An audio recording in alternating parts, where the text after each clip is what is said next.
Okay. ये दो book हैं। एक है 80/20% प्रिंसिपल, रिचर्ड कोच, और दूसरी है Think and grow Rich, Napoleon Hill's. इन दोनों बुक में एक चैप्टर कॉमन है, वो है सबकॉन्शियसनेस माइंड, अवचेतन मन। तो दोनों बुकों में बड़ा शानदार तरीके से एक्सप्लेन किया गया है कि अवचेतन मन से किस तरह काम करा सकते हैं और प्रोसेस बताइए। और दोनों में अंतर बताया है, चेतन मन, अवचेतन मन। और जिस तरह कहा जाता है कि व्यक्ति को अपने कहते हैं ना कि मेहनत का फल मिलता है, व्यक्ति जो भी करता है कर्मों का फल मिलता है।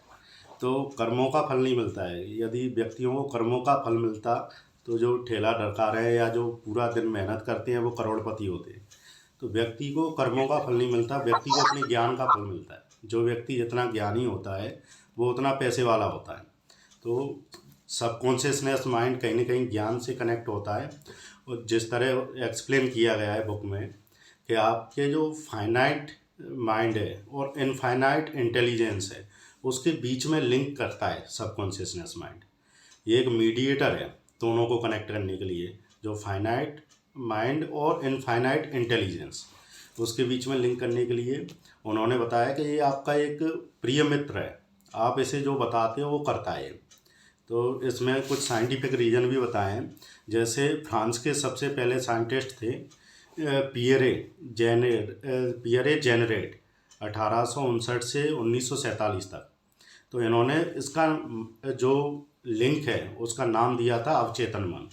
उसके बाद जो यूएसए है, इसमें नेशनल इंस्टीट्यूट है जो माइंड पे रिसर्च करता है, brain research and mental health. उन्होंने ब्रेन के 3 पार्ट को एक्सप्लेन किया है कि एक पार्ट रहता है इसका जो कॉर्टेक्स ब्रेन कहते हैं इसे, लगभग 40 साल पुराना है जो व्यक्ति इसका उपयोग कर रहा है। एक है मेमेलियन ब्रेन, ये क्या है, आपका जो माइंड है क्या एहसास करता है उस चीज़ पे काम करता है। और तीसरा उन्होंने बताया रेप्टिलियन ब्रेन, जो लगभग 250 मिलियन ईयर से काम कर रहा है।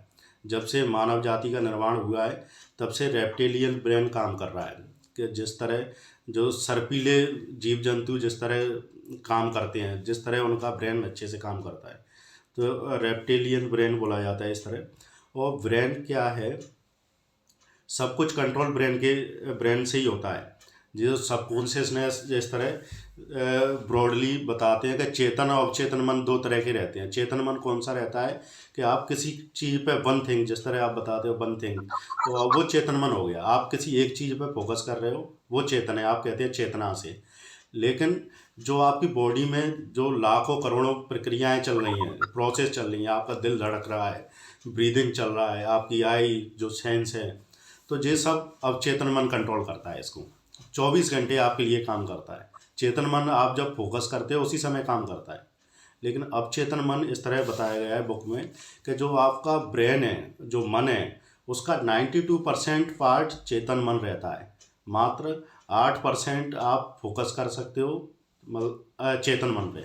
अब चेतन मन का जो एरिया है जो कवर करता है थिंकिंग को, सब कुछ, वो 92% है। मतलब बहुत बड़ा क्षेत्र है अवचेतन मन का। तो अवचेतन मन से एक जो आपके अच्छे मित्र की तरह उपयोग कर सकते हो इसको। और इससे कैसे काम कराया जाए, ये 24 घंटे काम करता है आपके लिए।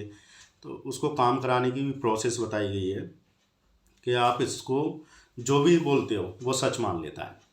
आप इसको जो भी बोलोगे वो हमेशा सच मानेगा, और आप यदि इसे झूठ भी बोलोगे तो वो सच मानेगा। तो आप इसे फील कराओगे तो क्या होगा, ये अच्छे से काम करने लगेगा। जिस तरह इसका मेन क्या रहता है इन्होंने एक्सप्लेन किया है, जो थॉट इम्पल्स है, जो आपके थॉट इम्पल्स आपके इमोशन के साथ कनेक्ट होके वो इमेज जो होती है कल्पना शक्ति, इमेजिनेशन से गुजरता है और आपके नॉलेज से, आपके बिलीफ सिस्टम से मिलता है।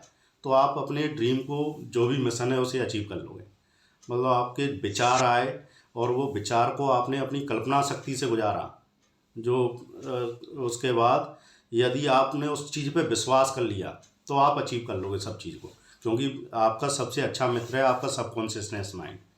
तो इस तरह उन्होंने बताया कि आपको इमोशनली कनेक्ट करना है चीज़ों को, और जितना आप रिपीट करोगे उस चीज़ को, जितनी बार बोलोगे बताओगे, उतनी बार उसका बिलीफ सिस्टम बढ़ता चला जाएगा, क्योंकि वो 24 घंटे काम कर रहा है, वो आपकी लिंक कनेक्ट करता है। जिस तरह उन्होंने एग्जाम्पल दिए, दो बड़े शानदार एग्जाम्पल हैं कि स्टूडेंट के बारे में बताया कि स्टूडेंट क्या करते हैं, जब हम लोग एग्ज़ाम देते थे तो एग्ज़ाम देने से पहले पूरे पेपर को पढ़ते हैं, पूरे पेपर को पढ़ने के बाद आंसर लिखते हैं, तो जो अच्छे से आता है वो आंसर पहले लिखते हैं। लेकिन पूरा पेपर पढ़ने से ये फ़ायदा हुआ क्योंकि हमने उस नॉलेज को अपने माइंड में दिया, तो सबकॉन्शियसनेस माइंड उसको आंसर फाइंड आउट करेगा उसका, या आपको आंसर बताने की कोशिश करता है जिससे कि आप पूरे पेपर को हल कर पाएँ। तो आपको सब चीज़ें अपने माइंड को बताना पड़ेगा। यदि आप डायरेक्ट लिखना चालू कर दोगे पेपर में, तो आप इतना अच्छा रिजल्ट नहीं ला पाओगे, क्योंकि आपका सबकॉन्शियस माइंड काम नहीं कर रहा है। यदि आप उसे सब कुछ बता दोगे, आप लिखते जाओ, आपका सबकॉन्शियसनेस माइंड काम करता जाएगा। तो ये चीज़ें बताई गई हैं इसमें। और दूसरा बताया गया है साइंटिस्टों ने जितनी रिसर्च की है उसका क्रेडिट वो हमेशा सबकॉन्शियसनेस माइंड को देते हैं, कि वो बताते हैं कि मैं पूरी मेहनत की, लेकिन आइडिया उसे उस समय आया जब उसने उस चीज़ पे काम ही नहीं किया। मतलब एप्पल जो ग्रेविटेशन, जब साइंटिस्ट काम कर रहा था उस चीज़ पे, फोकस कर रहा था चेतन मन से, तब उसका सॉल्यूशन निकल के नहीं आया। लेकिन जब साइंटिस्ट रिलैक्स मोड में बैठा है, तब कहीं वो फील करता है तो उसका सॉल्यूशन निकल आया है ग्रेविटेशन का। इस तरह हर साइंटिस्ट ने एक रीज़न दिया है कि मेरे सबकॉन्शियसनेस अवचेतन मन ने मुझे आंसर दिया, क्योंकि आपने उसको बोला और फिर वो सर्च आउट करेगा, फिर वो आपके लिए काम पे लग जाता है। जब तक आप अपने अवचेतन मन को कुछ बोलोगे नहीं, तब तक वो आपके लिए काम नहीं कर सकता। तो इस तरह बताया गया है। तो मेन जो डिफरेंस है इनमें, फिर बताएंगे कि किस तरह इससे काम कराना है।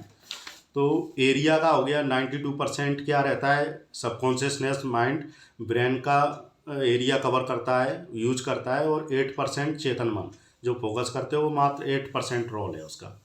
और ये अरबों खरबों प्रक्रियाएं एक साथ करता है अब चेतन मन बस मात्र आप जहाँ फोकस करोगे उसी काम को करेगा। और मेमोरी की बात बताइए इसमें, इसकी असीमित मेमोरी है। आप इसमें कुछ भी जो आज तक आपने देखा है, सुना है, सब कुछ सेव है इसमें। आप रिकॉल करोगे, आपको वो चीज़ का आंसर निकाल के दे देगा आप चेतन मन। लेकिन चेतन मन की सीमित है, आप जहाँ फोकस करोगे उस समय ही उसका आंसर निकाल सकते हो। इस तरह उन्होंने बताया है। फिल्टर का रोल बताया कि अब चेतन मन आपका फिल्टर नहीं लगाता है, आपने जो दिया उसको एक्सेप्ट कर लेता है। लेकिन चेतन मन फिल्टर लगाता है, वो तर्क पे काम करता है चेतन मन, कि ऐसा क्यों, आपको क्वेश्चनिंग करेगा, हर चीज़ पे फिल्टर लगाएगा। बिलीफ सिस्टम, उस पर बताया कि ये वास्तविकता और कल्पना में कोई अंतर नहीं समझता अब चेतन मन। तो चेतन मन आपकी वास्तविकता कल्पना में अंतर समझता है कि आप झूठ बोल रहे हो, पकड़ लेगा आपको, लेकिन अब चेतन मन नहीं पकड़ पाएगा। स्पेस बताया है कि ये रचनात्मक कार्यों का स्थान है। जितना नए क्रिएशन हुए हैं सबका मेन क्रेडिट जाता है अब चेतन मन को, लेकिन चेतन मन ज्ञान का स्थान है, ज्ञान का स्थान चेतन मन को बताया गया है। इस तरह इच्छा शक्ति का बताया है कि इच्छा शक्ति का उन्होंने बताया कि इच्छा शक्ति दो शब्दों से मिलकर बनी है, इच्छा प्लस शक्ति, जिसमें शक्ति जो इच्छा रिप्रेजेंट करती है कॉन्शियसनेस माइंड को, चेतन मन को, और शक्ति रिप्रेजेंट करती है सबकॉन्शियसनेस माइंड को। तो उसमें इच्छा शक्ति को एक्सप्लेन किया है ऑथर ने कि जब आपकी कल्पना और आपका क्या जो ज्ञान दोनों में टकराव होता है, तो जीत हमेशा कल्पना की होती है। जो आपकी इमेजिनेशन है उसकी हमेशा जीत होगी। रिलेशनशिप में बताया है सबकॉन्शियसनेस माइंड की और अवचेतन मन की, कि अवचेतन मन का चेतन मन से रिलेशनशिप नहीं है, लेकिन चेतन मन जो इन्फॉर्मेशन अवचेतन मन को देता है वो उसे एक्सेप्ट कर लेता है। ये दोनों में रिलेशनशिप है। तस्वीर और बताया गया है कि जो अवचेतन मन है वो तस्वीर और भावनाओं पे काम करता है। आपने आज तक जो सीखा वो आपकी जो फीलिंग है उस पे अवचेतन मन काम करेगा, लेकिन चेतन मन आपके विवेक और तर्क पे काम करता है। क्या आपने क्या तर्क शक्ति है, तो आप चेतन मन काम कर रहा है। लेकिन जब आपकी तस्वीर और भावनाओं पे आप विचार करोगे तो ये हमेशा आप चेतन मन का बेस है। इस तरह बताया गया है।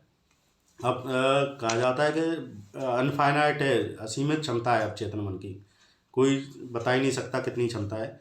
अतीत की याददाश्त और भविष्य की योजना बनाता है कौन, चेतन मन। आपको अतीत में क्या हुआ है, भविष्य के लिए क्या करना है, ये चेतन मन करेगा, जो कॉन्शियसनेस माइंड है। लेकिन इनफाइनाइट योजना बना सकता है, सब कुछ बना सकता है, भविष्य के लिए अच्छे से काम चेतन मन करता है। 24 घंटे काम करता है। जब आप एक्टिव रहते हो तब आपका चेतन मन काम करता है। अब चेतन मन 24 घंटे काम करेगा आपके लिए।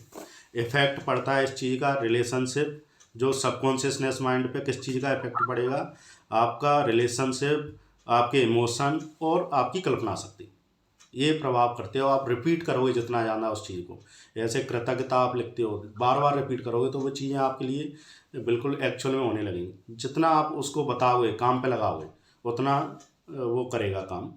और यूज़ करना है इस तरह बताया है, यूज 99/1 जो इस बुक में बताया गया है कि 1% से भी कम क्या होता है, ज़्यादा नतीजे हासिल करता है, वर्तमान सफलता पाने में यूज करता है। जो आपको मात्र 1% उपयोग करना है सबकॉन्शियसनेस माइंड का, आप 99% उपयोग कर लो अपने चेतन मन का, 1% मात्र उपयोग कर लो अपने अवचेतन मन का, तो 1% आपको इतना रिजल्ट देगा जितना 99% आपका चेतन मन नहीं देगा। इस तरह जो इसका जो बेस है 80/20 प्रिंसिपल। और ये प्रॉब्लम का, जितनी भी प्रॉब्लम का सॉल्यूशन निकालता है वो अवचेतन मन निकालता है। आपने आज इसे किसी प्रॉब्लम दे दी तो लंबे समय बाद आपको जो सॉल्यूशन मिलेगा ना, उसके लिए इसने अवचेतन मन ने काम किया है। इस तरह बताया गया है। पेपर पढ़ें, सबकॉन्शियस माइंड और भावनात्मक अच्छे विचार और थकान। अब इसमें बताया गया है कि किस तरह अवचेतन मन को काम पे लगाया जाए। तो इसमें 3 स्टेप बताई गई हैं बुक में कि अवचेतन मन को काम पे लगाने के लिए, जब भी आप कोई काम कर रहे हो, ऐसे आप वर्कआउट कर रहे हो, तो आप उसको कमांड दे दो, उसको बता दो, तो वो क्या काम पे लग जाता है। एक स्टेप ये है कि आपने कोई भी फिजिकल एक्टिविटी कर रहे हो, उस समय आप उसको बताओगे तो वो आपके लिए काम करेगा। दूसरा स्टेप उन्होंने बताया कि दिन में कभी भी आपको थकान होती है या आप रेस्ट करते हो, दिन में भी कभी भी 1-2 मिनट के लिए रेस्ट करते हो, आंख बंद करते हो, फील करते हो, उस समय आप इसको कमांड दे दो तो ये आपके लिए काम करने लगेगा। और तीसरा बताया उन्होंने, सोने से पहले, यदि आप रात में सोते हो, सोने से पहले आप इसको जो बता दोगे तो ये आपके लिए हमेशा काम करता रहेगा। तो 3 तरह से आप इसको बता सकते हो, बताओगे तो ये आपके लिए 100% काम करेगा और आपको जो ड्रीम मिशन है उसको रियलिटी में कन्वर्ट कर देगा। इस तरह बड़ा पावरफुल लगा मुझे ये चैप्टर, और क्या दोनों बुकों में मिल गया मुझे, think and grow rich, 80/20% principal.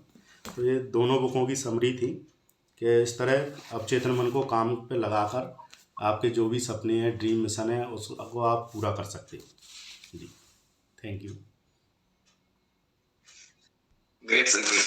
तगड़ा एक्सप्लेन किया सर आपने, पूरा बुक ही एक्सप्लेन कर दिया 10 मिनट में सर। अच्छा बताया सर। मैंने ये बुक भी पढ़ा था, power of your subconscious mind, sir वो भी कुछ ऐसा ही है सेम, मतलब उसमें भी आपके सबकॉन्शियस माइंड का पूरा यूटिलाइज कैसे करना है, क्या क्या होता रहता है, वो सब मैं पढ़ा था बुक, उसमें वो सब एक्सप्लेन किया हुआ। और कुछ पॉइंट ऐसा मिस हुआ हो? जो नहीं, जो ये आपने अब बताया लास्ट में टेक्निक्स में, ये रियली यूज कर रहा हूँ ये टेक्निक्स। जब भी मैं कहीं दिन में मेरे को टाइम लगता है तो मैं रेस्ट करता हूँ, तो इससे क्या आपको नींद भी जल्दी आती है सर। कभी आप ट्राई करोगे ना, मतलब जब सपोज करो आपको नींद नहीं आ रही है, तो आप लेट गए रात में या दिन में भी आपको सोना है, टाइम में नींद नहीं आ रही, तो ये प्रोसेस स्टार्ट कर दो। मैं क्या करता हूँ, अपने गोल्स को विजुअलाइज करना स्टार्ट कर देता हूँ। ठीक है, जैसे आप विजुअलाइज करोगे तो विद इन लाइक 1-1.5 मिनट के अंदर अंदर आपको नींद आ जाएगी। और सेम रात को ही मैं सोने से पहले ये सेम प्रोसेस करता हूँ, लाइक स्ट्रेट 8:15 में लेट जाओ और अपने माइंड को बताओ कि भाई सुबह मुझे ये करना है, सुबह मुझे 4:30 उठना है, इसलिए उठ के ये करना है, वो करना है, फिर ये करेंगे वो करेंगे, तो देते तब तक करते करते उसलिए आपको नींद भी आ जाएगी और उसको कमांड भी चल जाएगी और मॉर्निंग में आपका काम इजीली हो जाएगा। तो ये सच में बहुत ही इफेक्टिव वे है जिसको यूज करने का मालूम है ना, इसमें ये मिस हो गया। 80/20 में बताया है, जो आप बता रहे हैं ना मन को शांत करने के लिए, तो उन्होंने बताया कुछ, देखो मैं शुक्रगुजार हूँ, आपको ये चीज़ें फील करना है, मतलब ग्रेटिट्यूड फील करोगे आप, तो मैं शुक्रगुजार हूँ, मैं ताकतवर हूँ, आनंदित हूँ, प्रसन्न हूँ, खुश हूँ, जो आप अपने आप से बोलते हो, ये चीज़ें आपको बोलना है। मैं रचनात्मक हूँ क्योंकि, उसके पीछे कारण बताएं, मेरा काम शुरू है और उपयोगी है। मैं खुशकिस्मत हूँ कि मैं लोगों की मदद कर पा रहा हूँ। ये स्पष्ट करें आप क्यों खुशकिस्मत हो। मैं अच्छी तरह सेहत का आनंद उठा रहा हूँ, क्योंकि आप हेल्दी है तो आनंद उठा ही रहे हैं। मैं अच्छी तरह सेहत का आनंद उठा रहा हूँ, मेरे दोस्त अच्छे हैं और मैं इन्हें पसंद करता हूँ, भरोसा भी करता हूँ। मैं खुशकिस्मत हूँ कि ज़बरदस्त रोमांच पार्टनरशिप मिला है मुझे। मैं भाग्यशाली हूँ, इतनी खूबसूरत जगह पर रह रहा हूँ। मैं सच में नए काम को लेकर उत्साहित हूँ और मैं पुस्तक पढ़ रहा हूँ और वो पुस्तक बड़ी शानदार है। इस तरह आप मन को शांत कर सकते हो, जो डिक्लेरेशन दिया है। इस तरह उन्होंने एक और चीज़ बताई थी चेतन मन के लिए, जो पहला चरण बताया कि आपका जो ड्रीम मिशन है वो क्लियर होना चाहिए। तो चेतन मन आपके लिए अच्छे से काम करेगा। जब आपका ड्रीम मिशन ही क्लियर नहीं है तो चेतन मन को कोई काम ही नहीं करना है, क्योंकि उसे फोकस करना है एक जगह पे। इस तरह उन्होंने बताया। एक और चीज़ बताई है उन्होंने, बड़ा शानदार, मिस कर दिया कहीं ना कहीं। भावनात्मक हो गया, ये हो गया, रचनात्मक हो। हाँ, एक चीज़ इसमें बताइए, थिंक एंड ग्रो रिच में इमोशन, आपके जो इमोशन पे काम करता है अब चेतन मन। तो इसमें 7 बताएं कि जो पॉजिटिव आपकी जो इमोशन है और नेगेटिव, उसमें अंतर बताया गया है कि आपको क्या करना चाहिए। 7 थिंग आपकी हैं। हाँ, ओके, जरा आपको क्या, इमोशन ऑफ डिजायर, जो पॉजिटिव एटमॉस्फियर में रहने के लिए आपको डिजायर होना चाहिए, फेथ होना चाहिए, लव, सेक्स, उत्साह, रोमांस और होप, 7 चीज़ें होना चाहिए। और नेगेटिव इमोशन जो रहते हैं जिनसे आपको दूर रहना है, इमोशन ऑफ फियर है, ईर्ष्या है, घृणा है, बदले की भावना है, आपका अंधविश्वास है, लोभ है और क्रोध है। ये 7 चीज़ें हैं जो आपको नेगेटिविटी की तरफ ले जाती हैं। तो आपको सबकॉन्शियसनेस माइंड पे काम करने के लिए पॉजिटिव तरफ फोकस करना है। आपके फेथ पे, लव पे, डिजायर पर, आपके जो उत्साह है, आपकी होप है, आपका जो उस चीज़ में आपको मज़ा आता है उस पर फोकस करें आप, तो आपका अवचेतन मन अच्छे से काम करेगा। फियर को भी उन्होंने एक्सप्लेन किया है कि 6 टाइप के फियर रहते हैं। फियर ऑफ पॉवर्टी, जिस तरह आप गरीबी का आपको डर है, क्रिटिसिज्म, आपकी कोई आलोचना करता है, आपको इल हेल्थ, आप स्वस्थ नहीं हैं, lose of love of someone, आपके संबंध कहीं ख़राब हो रहे हैं और आप प्यार नहीं कर पा रहे। ओल्ड एज का रहता है लोगों को डर के, बुढ़ापा आता चला जा रहा है। और डेथ का तो फाइनली डर रहता ही है सभी को, मृत्यु का। तो इस तरह उन्होंने उसको भी बताया कि आपको भावनात्मक विचारों पे काम करता है सबकॉन्शियस माइंड में। तो आपकी जितनी भावनाएं पॉजिटिव एरिया में जितना फोकस रहेंगी तो वो कहीं ना कहीं आपके लिए अच्छा काम करेगा। जी।